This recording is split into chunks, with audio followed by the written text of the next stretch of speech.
我哋依家上去我哋二期業主屋企，幫佢睇一睇有冇滲漏啊、積水嘅情況先，唔怕有積水啊咁嘅現象。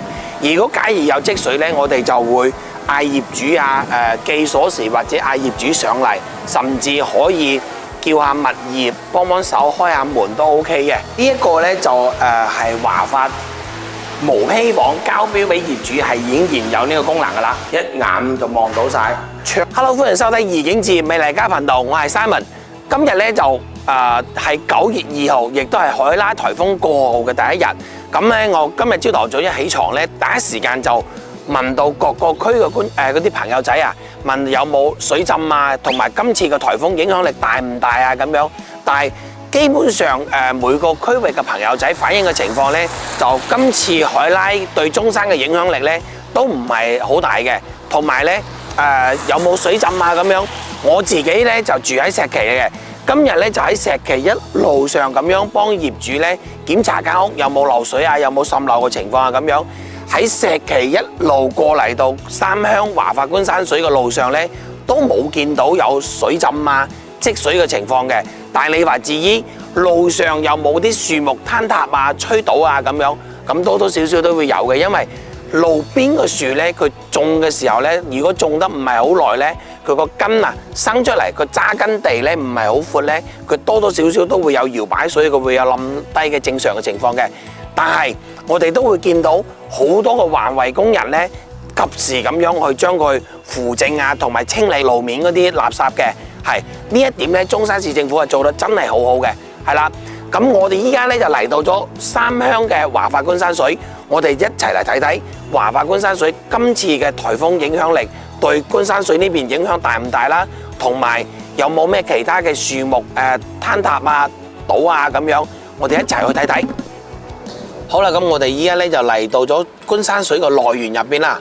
咁一路上我哋見到咧嗰啲樹木啊，同埋嗰啲水牌啊、嗰啲雪糕筒啊，佢又唔怕吹到東歪西倒嘅喎，同埋啲樹路上嗰啲樹葉啊、樹枝啊，完全係冇嘅。正常嚟講，你颱風過後嚟講咧，你肯定會成地好多啲樹枝啊、樹葉啊咁樣嘅。唔知係咪今日朝頭早物業將佢全部清走晒咧？真係好乾淨，睇到都好舒服。特別咧就大雨過後官山水嘅空氣啊，真係十分之舒暢嘅。好，我哋依家上去我哋二期業主屋企，幫佢睇一睇有冇滲漏啊、積水嘅情況先。因為你尋晚嚟講咧，風唔係十分之大，但係個雨量確實係有啲大嘅雨量嘅，所以相對嚟講咧都會擔心會唔會積水啊、滲漏啊咁嘅情況。如果假如有呢種情況嘅話，第一時間要將佢地下室嗰個抽水泵開咗佢，因為你官山水最擔心嘅問題係咩呢？最擔心嘅問題就係地下室嗰個抽水泵，如果太大嘅雨量同埋閃電、行雷閃電呢，佢嗰個漏電開關會跳嘅，跳咗之後呢，佢地下室嗰度就會積水。所以呢個問題嘅話，只要係我哋嘅客戶同埋我哋前期影片呢都會有講過，一旦裝修嘅時候呢，一定要將地下室嘅個抽水泵同埋嗰個漏電開關重新換咗佢。如果你唔換嘅話嘅咧，你就會形成呢個問題噶啦。嗱，見到我哋嘅物業嘅環衛工人就喺度掃緊嗰啲樹葉啊啲噶啦。因為你颱風過後避免唔到嘅就會比較多嘅樹葉，但係即係唯一一個好就係嗰啲樹啊，佢唔怕倒，唔怕吹倒啊咁樣，真係 OK 嘅。好，我哋依家咧就到咗二期嘅別墅區呢邊嘅。咁一路上睇到咧嗰啲外立面啊，同埋嗰啲玻璃啊，就唔怕俾吹爛啊，同埋外立面係冇問題嘅。兩邊嘅樹木咧都係冇問題啊，相對嚟講睇起身嚟都好舒服。我哋放心。係啦，咁各位香港業主朋友咧，就買咗官山水嘅朋友咧，就唔需要擔心啦。現時嚟講咧，就冇任何問題嘅。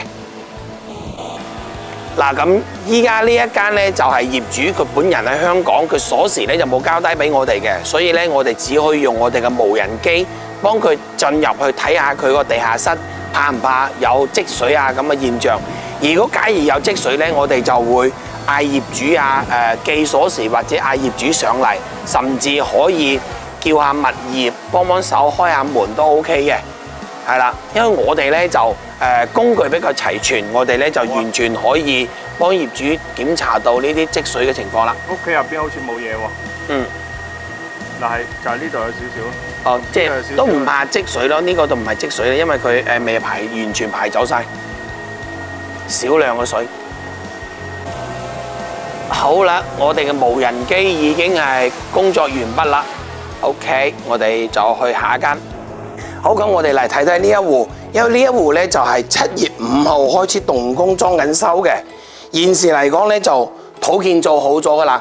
你話講花園呢度嘅積水咧都係正常現象嚟嘅，因為當時做土建嘅時候咧，佢一定要隔日淋水。如果唔係嘅話，佢嗰啲地面啊，佢滲唔透咧，佢會開裂嘅。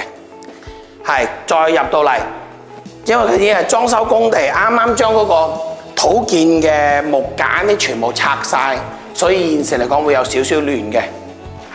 你話講窗咧就唔怕滲漏嘅，窗又唔爛冇爛啦，同埋窗唔怕滲漏嘅。我哋再落地下室睇睇先。好，睇下我哋地下室嚟講咧就都唔怕滲漏嘅。因為呢個可能啱先佢冇關窗啦，有少少水撇入嚟都冇問題嘅。再重點睇下呢個係呢個採光井啫，係啦，因為嗱觀山水咧佢就咁樣嘅，採光井咧下面有兩個泵，呢個泵咧一定要正常運作咧，嗰啲水會排走。如果唔係嘅話，佢就會積水，積水咧就會往嗰個陽台、往嗰個推拉門嗰度，全部滲入嗰個地下室嗰度嘅。所以呢個問題咧就比較嚴重。我哋每一次搞風完之後，你一定要過嚟睇一睇呢個問題。好，呢個咧就冇問題，我哋上2樓睇睇。好啦，我哋到咗2樓啦。2樓就暫時就冇問題嘅，因為窗冇爛，冇滲水。係啦，呢度就冇滲水。OK， 我哋睇下洗手間先。哦，洗手間都一樣，都唔怕滲漏。最主要嚟講咧，就話最驚係個牆體開裂啊，窗俾吹爛咗啊咁樣嘅情況嘅啫。如果冇呢個情況咧，就一般都唔使擔心噶啦。包括呢間房佢都冇問題。呢個房都冇滲漏，冇爛玻璃。OK， 呢一間咧就非常之好，冇問題。地下室唔積水，所有嘅窗完好，同埋冇滲水。我哋再睇睇其他嘅。好，我哋嚟睇睇呢一間。呢一間咧就係當時買嘅，叫做 D 戶型，相對嚟講佢贈送嘅位置會大啲。地下室地下室冇積水，同埋呢個土建整好咗都 OK， 冇積水嘅。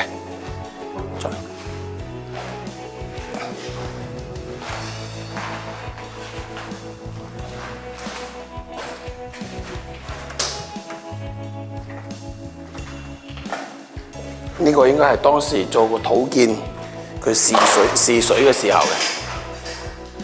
呢度。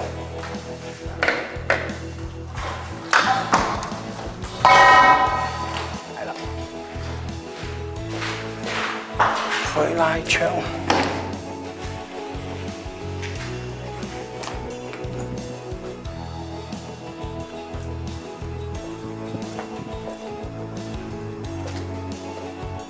，OK。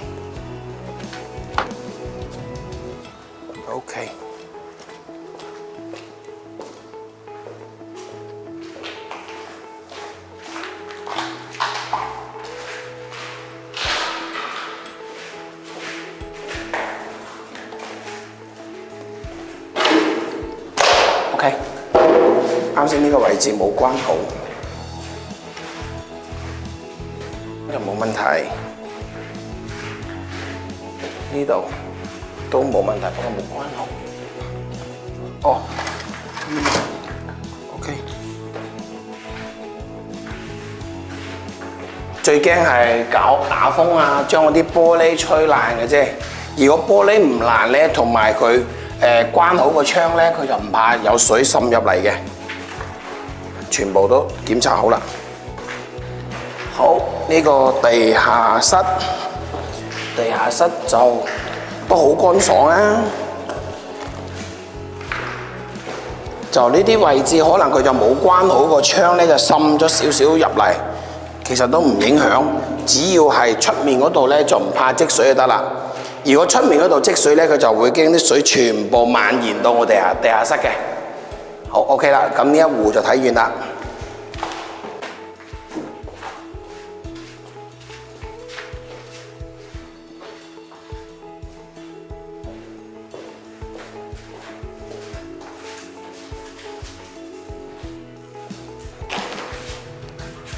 好，關晒窗。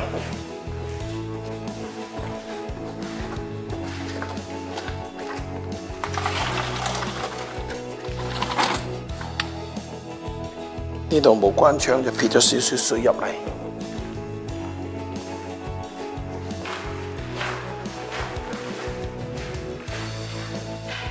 嗱，咩叫積水呢？就係呢種啦，見到嘛？呢個就係積水，就係因為嗰個泵跳咗掣咧就積水嘅。我要去打上去先。啊，就係呢個水泵嗰個掣。將呢個總掣咧打上去就 OK 噶啦。嗱，聽到響嘛？嗰邊即刻會工作嘅，因為嗰邊咧就有兩個泵，小心啊！因為嗰邊有兩個泵嘅，一打完嗰個總掣上去之後咧，嗰兩個泵會即刻工作嘅。呢度大概有3分鐘左右咧，個水全部排走晒噶啦。我哋一陣等等。嗱，3分鐘時間咧，就將啲水全部排走晒啦。一陣間佢下面嗰個泵嗰度咧冇咗水之後咧，佢嗰個泵啊自動就會跳閘，唔會工作嘅。呢一個咧就係華發無批網交標俾業主係已經現有呢個功能噶啦。係 OK， 咁佢排完水，我哋關窗可以走得啦，因為呢度真係好鬼熱啊！呢一塊玻璃咧就唔關今次颱風事啊，冇賴颱風啊，因為呢一塊玻璃就當時收樓嘅時候已經係出現呢個現象噶啦。然之後物業咧就話講訂一塊新嘅玻璃翻嚟換，跟住我哋諗住依家裝緊修，就等差唔多裝好收尾啦，嗰時候再嗌物業過嚟更換咗佢。好，我哋嚟到咗2樓，哇都好乾爽。一眼就望到晒，窗全部關晒嘅，都比較乾爽，就唔需要點樣過去睇啦。呢邊都係，不過我重點今次嚟睇呢一戶呢，就想睇下呢個位置，因為當時我幫佢驗毛坯嘅時候呢，呢個位置曾經係漏水嘅，所以就嗌咗開發商過嚟做補漏。佢今次經過咗咁多次嘅大雨嚟講呢，而家唔怕漏呢，就絕對冇問題噶啦。好 OK，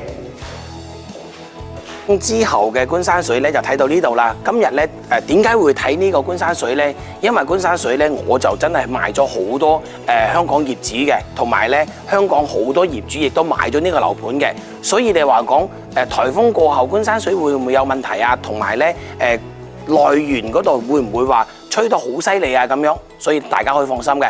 現時今日颱風過後嘅現狀係非常之好啊 ，OK 冇問題嘅，係啦，咁啊今日就睇到呢度啦，因為我仲要趕去下一個樓盤幫業主再睇下嘅，係如果有咩問題嘅，隨時 call 翻我哋，有興趣睇呢個樓盤或者中山珠海嘅都可以 call 我哋嘅，因為我哋每個禮拜6日咧都會有睇樓團出過嚟中山珠海呢邊睇樓嘅。好，今期節目到呢度啦，下期再見，拜拜。